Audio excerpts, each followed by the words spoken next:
Aloha, my name is Marian Chau. Thank you so much for having me here and for the opportunity to join this symposium in the Congress. Today I'll talk about seed banking expertise, practices, and capabilities in the world. I'm joining you today from Terraformation, based in Hawaii, which helps provide technology to scale up native forest restoration around the world to combat climate change. As many of you probably know, native seed supply is an increasing bottleneck for restoration in much of the world, as wild seed sources are threatened by ecosystem loss and extreme weather and climate events. We must address this challenge to enable rapid scaling of projects, restore biodiversity, and help protect the 30% of the world's tree species that are at risk of extinction, and to enhance resilience through site-specific restoration of native ecosystems.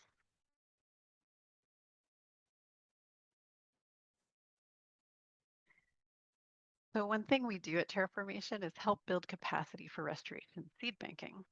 Published research has shown that losses from suboptimal storage, germination, and timing of use of seeds can lead to 90% of seeds being wasted.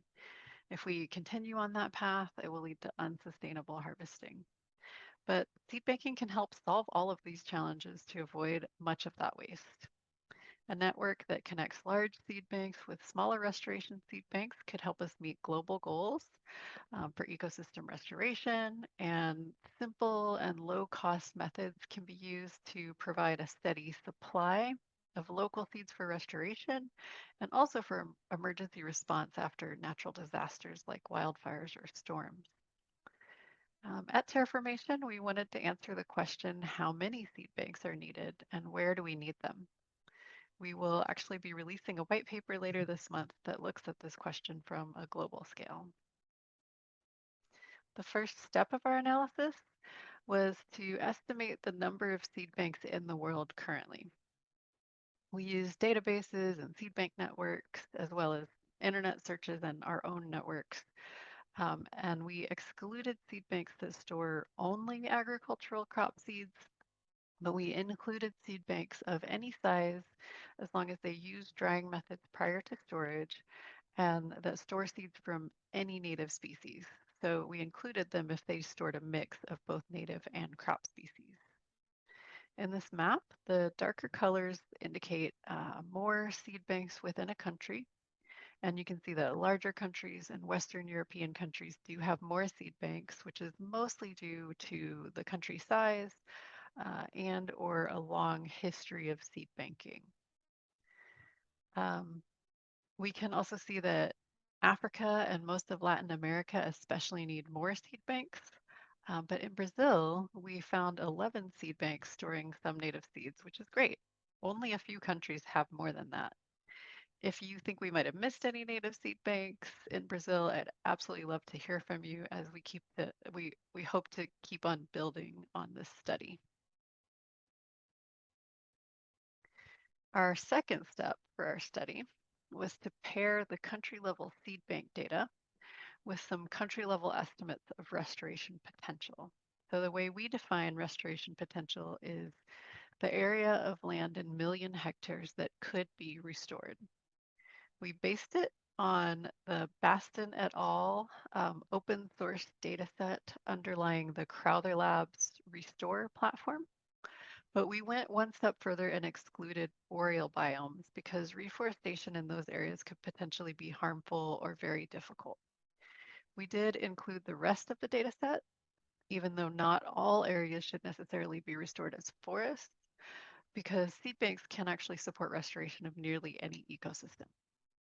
Again, in this map, larger countries have more area of restoration potential, including Brazil, which has one of the highest areas um, of restoration potential on a country basis with 50 million hectares.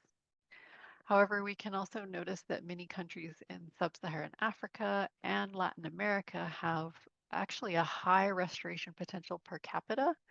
Um, Even some of the smaller countries have a lot of restoration potential relative to their area. Okay, this is a complicated slide, but I'll walk you through it. So our next step was to put these last two factors together and to estimate how much area of restoration one seed bank could support. So as you can imagine, this was not a straightforward task at all. The data don't exist to provide a statistically based answer, and what data we do have is highly variable. So we calculated our estimates using a range of scenarios so that we could get an idea of the range of different potential seed banks needed to meet this restoration need. So we first estimated the average capacity of a small restoration seed bank over 10 years of restoration. So this generalized small seed bank has a storage capacity of about 1,700 liters or 3 refrigerators. We divided the capacity of the seed bank among 5 different size classes of seeds and then estimated that 2/3 of the capacity would be cycled through each year as seeds were withdrawn and used for restoration projects. Over 10 years, this small seed bank could provide about 53 million seeds for restoration. And of course, we know that seed banks are going to vary a lot in size, but this was sort of an average size seed bank that could help us to calculate this overall estimate. So in this table shown here, we estimate the number of seeds needed per hectare under different need for seeds scenarios. So the 3 arrows that you see here indicate the 3 factors we use to estimate the need for seeds. And so as planting density increases, then the need for seeds also increases in quantity. So you have a higher need for seeds with more planting density. As germination rate and survival rate increase, the need for seeds goes down in quantity. So you have a lower need for seeds if you're having better germination and survival rates. Now, if we look at the table, depending on those 3 need for seed scenarios, one small seed bank could support between 2,000 and 22,000 hectares, or that's equivalent to 5,000 to 54,000 acres. And if we look at that a slightly different way, we need between 46 and 450 seed banks per million hectares of restoration potential. And finally, we put all these data sets together to estimate how many seed banks are still needed if we are to fulfill the global restoration potential within 10 years. So taking that as the time frame estimated as what's needed to address the climate crisis. And we found nearly all countries still need more seed banks. So we can see that Brazil, despite having some of the most seed banks currently, still needs potentially thousands of small seed banks in order to meet its restoration potential of 50 million hectares within 10 years. Of course, you could establish a few more large seed banks, and that would help to fulfill this need much more efficiently. And then those could be networked with smaller seed banks that provide the more localized services that might be needed in some areas. Globally, the need for seed banks is also driven primarily by country size, but since most decision making happens at that country level, that's why we wanted to highlight this need at this level.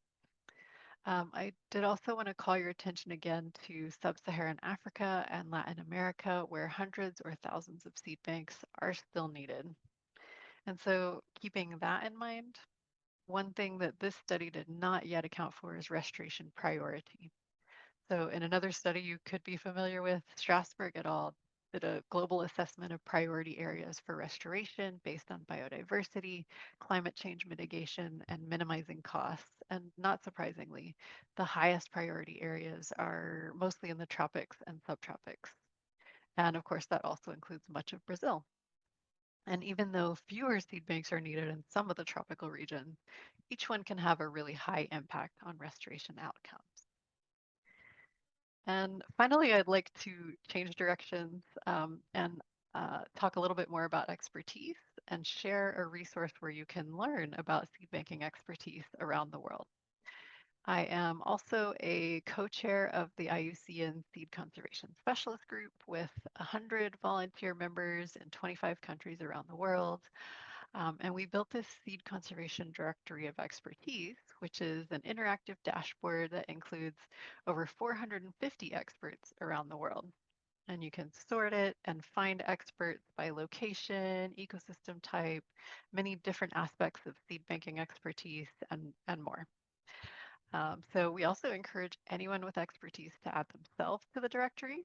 And we have a diversity of knowledge and ecosystems represented, but it is currently underrepresented by the Global South. So we would absolutely love to have more experts from Brazil.